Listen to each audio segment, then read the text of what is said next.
wobbly wheels, puffy pistons. Thomas, I should have collected Mr. Conductor.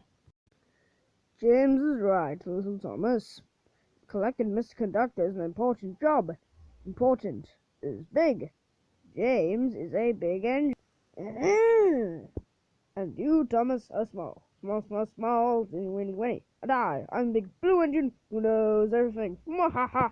Bossy sprockets, all that steam's gone to your funnel. Hey, there they are. We'll fix their wagons. I'm not good at backing up. Me neither. What's important is to stand up on our own wheels to diesel.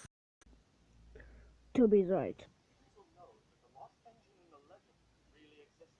What? What engine? What engine? Of an engine whose magic makes her more powerful than diesel will ever be. That's why he wants to find her. Then we better find her first. Leave it to the big engines, Passy. Little engines can do big things, especially when they blue paint like me. Just watch what happens to that blue puffball. When Harold the Flopper Chopper flies past here. Right. Routine flyby, chaps. Hello. The boss dumps sneezing powder everywhere. Let's start laughing now. Oh, sorry, brutes. Bit of a dust-up. Love to stay and clean up. Got to go. Bye now. Hey, did you mean to look like that? No. Hey, neither did I. This missile's doing choo-choo.